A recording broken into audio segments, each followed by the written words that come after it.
বহরমপুরে কংগ্রেসের প্রচারে গো ব্যাক স্লোগান অধীর চৌধুরীকে। তৃণমূল আশ্রিত দুষ্কৃতীরা গো ব্যাক স্লোগান দিয়েছে বলে দাবি অধীরের। স্লোগান শুনে মেজাজ হারিয়ে একজনকে অধীর চৌধুরী ধাক্কাও দেন বলে অভিযোগ।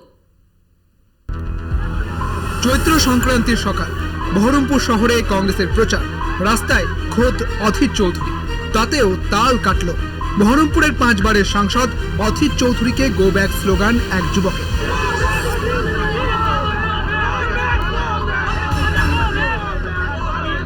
মেজাজ হারিয়ে ওই যুবককে অধীর ধাক্কা দেন। সিসিটিভি ফুটেজে সেই দৃশ্য ধরা পড়ে। জবাবে কি বলছেন বহরমপুরের ডাপুটে কংগ্রেস নেতা? বাড়ি ফিরে যাচ্ছি হঠাৎ করে গঙ্গার ধার থেকে, এই হঠাৎ করে চিৎকার গো ব্যাক গো ব্যাক, তার সঙ্গে কতগুলো গালাগালি। আমি বিরক্ত নামলাম, কি ভাই কি বলছো বলো, নির্বাচন করা তোমাদের অধিকার আছে, আমাদের অধিকার কি বাদদামি হচ্ছে এগুলো, কি বলছো বলো? আপনি 5 বছর কিছু করেননি, তাহলে বস 5 বছর কি বলছে বুঝাচ্ছেন। একবারে চুল্লু খেয়ে উল্লু হয়ে পরিষ্কার পরিচ্ছন্ন হবে তৃণমূল নেতাদের নির্দেশে আদেশে বাধা দেওয়া এবং বাধা দেওয়ার মধ্যে দিয়ে বার্তা দেওয়া।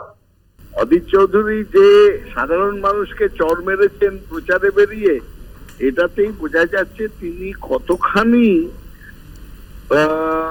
অসহায় বোধ করছেন এবং কতখানি অপ্রাসঙ্গিক হয়ে উঠেছেন নিজের জায়গাতেই। কারণ কংগ্রেস পার্টির মধ্যেও দেখুন, তিনি বিরোধী দলনেতা লোকসভায় থাকাকালীনও ব্লেসিংস পাচ্ছেন মোদির কাছ থেকে। মানুষ গো ব্যাক বলছে, তাকে প্রশ্ন করছে 5 বছর 10 বছর 15 বছর ধরে কি বহরমপুরের জন্য হয়েছে, সে প্রশ্নের সম্মুখীন হতে হবে তাকে, এবং তার জন্য তিনি মেজাজ হারিয়ে ফেলছেন। এই ঘটনার পর পাল্টা বিক্ষোভ দেখায় তৃণমূল। তাদের দাবি, এতদিন এলাকায় কোনো কাজ করেননি অধীর, তার জেরেই প্রচারে বেরিয়ে মেজাজ হারিয়েছেন কংগ্রেস প্রার্থী অধীর রঞ্জন চৌধুরী মাননীয় সাংসদ। আমাদের কাছে সিসিটিভি ফুটে গেছে, আমার কলার চিপে ধরে আমাকে 2-3টে চাল মেরেছে। তৃণমূলের দাবি, বিনা প্ররোচনায় ওই যুবককে আক্রমণ করেছেন অধীর চৌধুরী। বহরমপুরের মধ্যে আপনি যেভাবে সন্ত্রাস তৈরি করছেন, তার দুটো উদ্দেশ্য।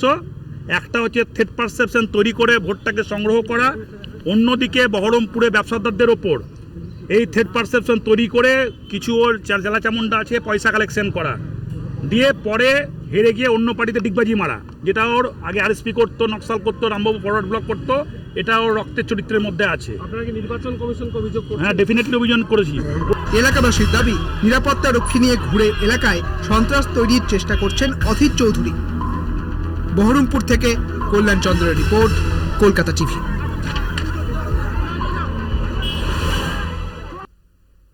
মুর্শিদাবাদের সালারে তৃণমূলের গোষ্ঠী কোন্দল, 2 গোষ্ঠীর মধ্যে সংঘর্ষে আহত 6 জন। এলাকা দখলকে কেন্দ্র করে এই সংঘর্ষ বাধে। মুর্শিদাবাদের সালারে তৃণমূলের গোষ্ঠী কোন্দল, এই নিয়ে আমরা বিস্তারিত জানবো। আমাদের সঙ্গে রয়েছেন আমাদের প্রতিনিধি অভিজিৎ ঘোষ। অভিজিৎ, এলাকা দখলকে কেন্দ্র করে দুপক্ষের মধ্যে সংঘর্ষ বাধে, পুলিশ কি বলছে? দেখো অনন্যা, এই মুহূর্তে কিন্তু পুলিশ অভিযুক্তদের চিহ্নিত করেছে সিসিটিভি ফুটেজ দেখে এবং অভিযুক্তদের খোঁজে তল্লাশি চালাচ্ছে। যে ঘটনাটা ঘটেছে আজকে ঝালার থানার যে তালিপুর গ্রাম রয়েছে, অর্থাৎ তালিপুর গ্রাম পঞ্চায়েতের যে পূর্ব গ্রাম রয়েছে, সেই পূর্ব গ্রামে কিন্তু এই ঘটনাটা ঘটেছে। স্থানীয় সূত্রে এবং যেটা জানতে পারছি সেটা হচ্ছে যে দেখো যে ওখানে যে ব্লক সভাপতি রয়েছে মুস্তাফিজুর রহমান এবং তালিপুর গ্রাম পঞ্চায়েতের যে প্রধান রয়েছে রবি শেখ, এই দুজনের মধ্যে কিন্তু এলাকা দখলকে কেন্দ্র করে শুধু আজকে প্রথম নয়, এর আগেও কিন্তু অশান্তির সৃষ্টি হয়েছিল। তবে আজকে কিন্তু দেখো যে যে সময় মিছিল চলে, সেই সময় থেকে মিছিল থেকেই কিন্তু একটা হামলা চালানো হয়, একাধিক ব্যক্তিকে মারধর করা হয়। তারাও কিন্তু তৃণমূলের মিছিল থেকেই কিন্তু যাদেরকে মারধর করা হয়েছে তারাও কিন্তু তৃণমূল সমর্থক এবং ব্লক সভাপতির যারা অনুগামী তাদেরকে মারধর করা হয়েছে, এমনটাই অভিযোগ করা হয়েছে। যদিও এই অভিযোগ অস্বীকার করেছে রবি শেখ, যারা জানিয়েছে যে এই ঘটনার সঙ্গে দলের কোনো সম্পর্ক নেই। পাশাপাশি কিন্তু দুপক্ষই কিন্তু থানাতেও অভিযোগ দায়ের করেছে, অর্থাৎ যারা আক্রান্ত তারাও যেমন পুলিশের দ্বারস্থ হয়েছে এবং যেহেতু রবি শেখের উপর অভিযোগের আঙুল উঠেছে, রবি শেখও কিন্তু পুলিশের দ্বারস্থ হয়েছে। দেখো যে সামনে লোকসভা নির্বাচন, তার আগে কিন্তু এই যে দফায় দফায় সংঘর্ষ, তালিপুর শুধু আজকেই না, বেশ কিছুদিন থেকে তালিপুর উত্তপ্ত হয়ে রয়েছে এই রাজনৈতিক সংঘর্ষের জেরে।